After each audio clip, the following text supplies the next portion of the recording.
Hi there, Sanibonani Molweni. Welcome to Fix channel. If you're new here, please subscribe before the end of the video.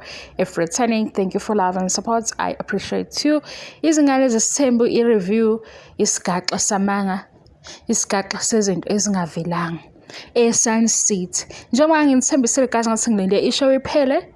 Upart 1 siwenzile. Upart 1 ukuthi umngani kaSneh lo Sneh wakhuluma waze wahlina ebusweni ethi abamazi bayamazi ngoba bebenayo ku season 1 ufana nje nelunga lomndeni.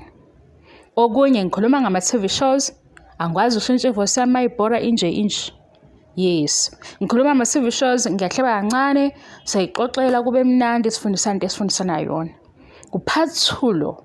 Upart 2 okungavelanga namanga aqanjwa uTirelo eqambela laba bebuza kuloya Q&A. Okay, yenza kanjani ke lento? Niyakhumbula makufika Sunset uVuyo ubize uPilo eceleni wathi Vuyo wathi Impilo nayo indaba njengoba ubona nje singasahlangani kaningi emakhanja. Ngokamazwe kaVuyo sizothatha ngokuthi uVuyo uhlangane no Baby Singabakho eSunset. Ngoba uthi uVuyo asahambi ndawonye nawe uyabona ukuthi kune distance ekhona utshela uMpilo. uVuyo ke mayihlangana no Baby Singabakho eSunset kunesithombe ke sikaVuyo no Baby Singabakho lesi esivezwe uTirelo. uTirelo ke kuloyo Q&A or ask anything khona obuza ukuthi uBaby Singabakho wakwahlangana yini noNzulu. uBaby Nzulu kaVuyo wathi uTirelo cha.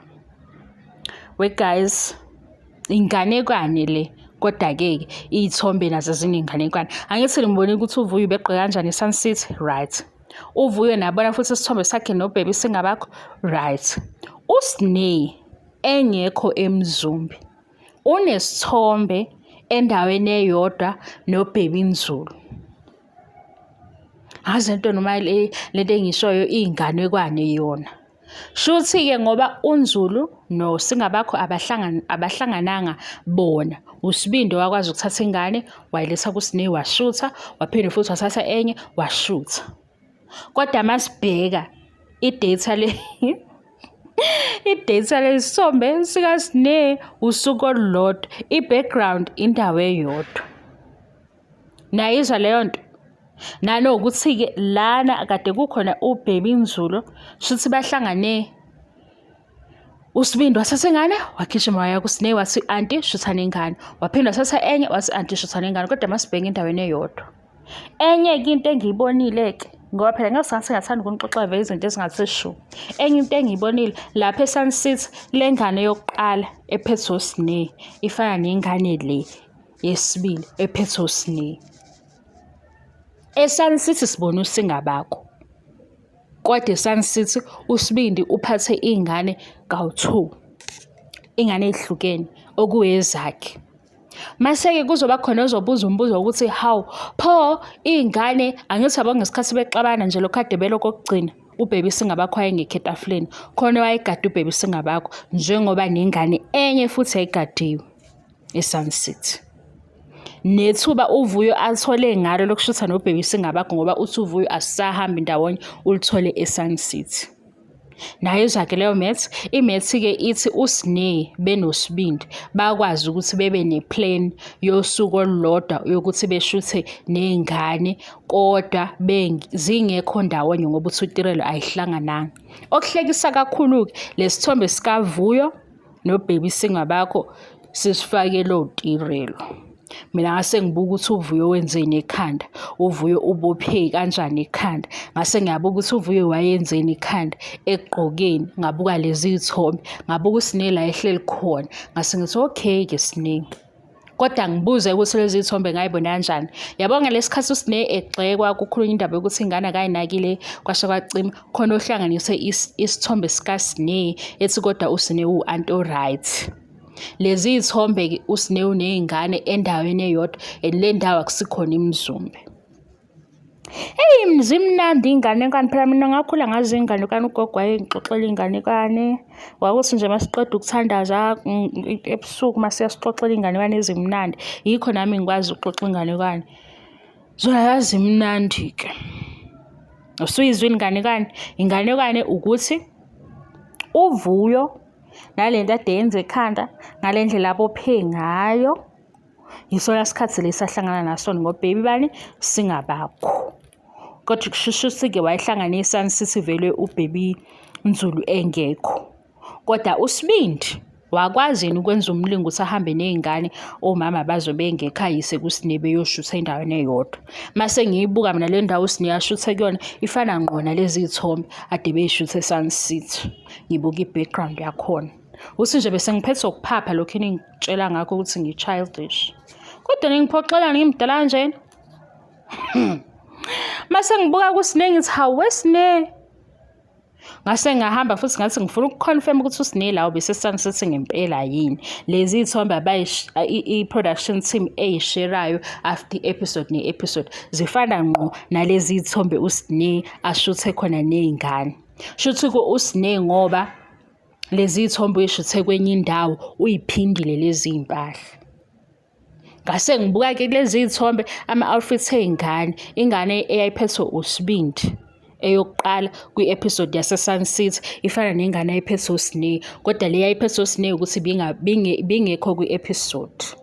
Le ephethwe uSine besingavezulanga ukuthi iyingxenye ye-episode yabo. Kodwa kubheke. Hawu. Ngathi hawu yazi le nto ayithi sho ukuthi nje sazi singalobo sibanga into esingayazi ukuthi bazivezela lokho abathanda ukuzivezela khona, abangathanda ukuzivezela khona abathanda. Uvuye nje uhleka lapha ingane imnamathele esihlathini uBaby singabakho uyaqala ukumbona ngoba kade bagcinana ukuhamba ngenxa yey'nkinga zabo noSibindi utshela uMpilo. Okusho ukuthi ngalo-ke lolo suku uBaby Nzulu naye wayekhona kodwa washutha noSine. Futhi-ke benza indlela yokuthi uBaby Nzulu engahlangani noSingabakho ngoba uthe utirelo kini enimbuza imibuzo akaze behlangane. Wakhohlwa ukuthi uma esinikeza lesi sithombe saBaby Singabakho noVuyo sizobuza ukuthi hawu uVuyo-ke ngesikhathi ephethe uBaby Singabakho bekuphi uNzulu. Hhayi bona bebekude bengahlangene ney'ngane bayihlanganisa nje endaweni eyodwa leyo ukuthi uSine akashuthe khona ney'ngane. Niyakhumbula-ke? Nina lapha ku-TikTok nisho ukuthi uSine iy'ngane zakhe akay'nakile, shuthi uthanda lezi. Ivele umuntu omunye unjalo iy'ngane zakhe akay'thandi. Khathi nigxeka uSine nifake lezi y'thombe ney'ngane. Kulezo y'thombe ziveza ukuthi uBaby Singabakho noBaby Nzulu bake baba ndawonye. NoVuyo futhi wayekhona. Nama-date-ke futhi. Njengoba futhi-ke bethi i-show bayishutha u-3 months. Ikuthatha isikhathi esingakanani? Ngiyakhohlwa ukuhlehlisa i-period. Kodwa i-period iconfirma yonke into. Yile outfit avele ngayo uTirelo ngesikhathi bezoyokwenza le activity yokundiza bebeseSun City. Ama-outfits kaSine bebeseSun City. Ney'ngane uSine la ashuthe nazo khona bekuseSun City. Phela indlela kamacele kade ikhamera yakuMzansi Magic ingena nathi siyayazi. Niyabona ukuthi nizongidina kanjani manje ngizokwazi ukunidina manje ngisukela? Ngisukeleni-ke futhi ngiphinde ngithi ngi-childish ngiyeza nenye inganekwane. uTirelo i-outfit ayigqokile ngesikhathi bezokhetha ukuthi wena Tirelo ungena nobani. BenoVuyo. I-outfit yaseSun City angithi. Le outfit le uSine ayigqokile eshuthe ney'ngane i-outfit evela kaMick and Honey TV obani. Okusho ukuthi babeseSun City ngoba bebeyiveza after episode. Uyaphekwa ku-season 3 okubalulekile. Ngesikhathi upheka ku-season 3 abaxabana abantu. Yazi kuye kuhlekisa kodwa ngoba i-TV indala kunazo. Ngithe u-part 2 okuvelile nokungavelanga. Ukuthi eSun City ingane yayikhona kodwa sabona eyodwa. Bona babethanda sibone kanjalo-ke. Bye bye.